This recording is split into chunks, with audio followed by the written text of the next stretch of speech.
bow. This is where we keep all the sails and sailing kit. Got that sailing kit hanging up here. These stacking nets we use to put all the equipment to one side and keep it to the high side, so it's helping the boat go faster, including sails. So we've got a couple of spinnakers on both sides. We've got a small jib, reaching sail, and this is our beanbag. It's what we sleep on. So basically, if we're not on deck or doing navigating, we're sleeping on this, and it's a lot more comfortable and it's portable, so you can put it where the most comfortable place on the boat is, and also possibly where it can make you go faster. Here we are in the middle of the boat. Just next to you here is the batteries on top of the keel, most of the electronics, and then behind is the nav station. I'll show you that in a minute. On each side we've got a net here to hold in all the equipment. There's a medical kit, toolbox, boat building kit, spares, that type of thing. There's a bunk here. Normally the boat's got 4 on for when they're sailing fully crewed. We've just opted to go for 1 this trip, which we can move from side to side. We can sleep on it, or we can just put equipment on it and pull it up and out to make it more efficient.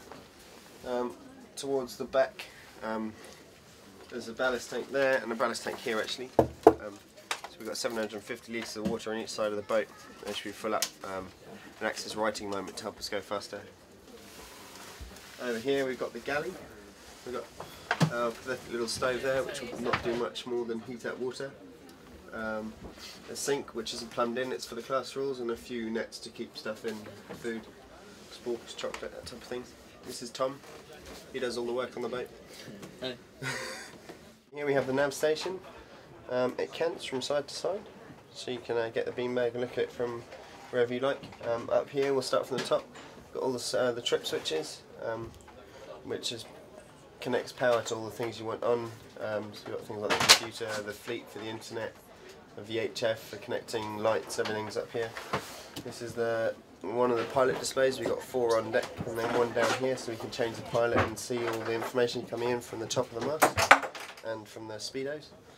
This is a battery monitor, monitoring the batteries, what's going in, what's going out, how much voltage there is.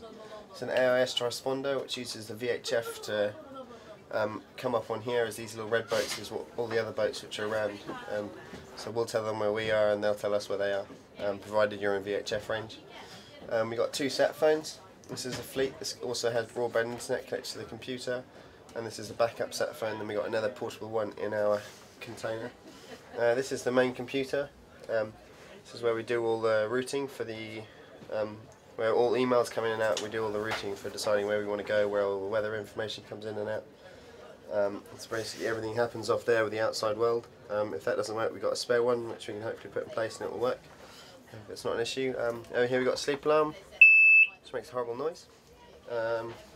Echo Max, which is a radar transponder which makes our small boat appear as a bigger boat on the radars of bigger ships.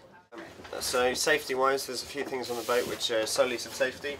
Number 1 is a life jacket. We use these whenever we think it's dangerous, or at night, or any time it will keep you on the boat and save your life. It's got a very bright orange strap here, so you clip one to yourself and one to the boat, and then if you fall in, that will hold you on board. I imagine it's not very pleasant being dragged behind, but it's better than watching a boat sail away. They just sit on like a vest, and inside they've got an AIS transponder which we can set off if we fall over the side. A light, a whistle, and a blue tape to inflate, just like on an airplane. A yellow tape, blue, yellow. So that's the main key safety thing. We've got lots of foul weather gear to keep dry, because keeping warm and dry are elements of first safety, and second making the boat go fast. If you're not comfortable, you're not going to go fast. We've got survival suits, which are really thick neoprene suits. They are full body ones from head to toe, with a hood on top. It's really thick neoprene, I don't even know how thick. Thick enough with gloves and boots and everything. I mean, if you do have 3 or 4 days where it's really rough and wet, it's impossible to stay dry. Sometimes it's best to get in one of these, because you can stay warm and still be wet at the same time. Also, we've got the grab bag here.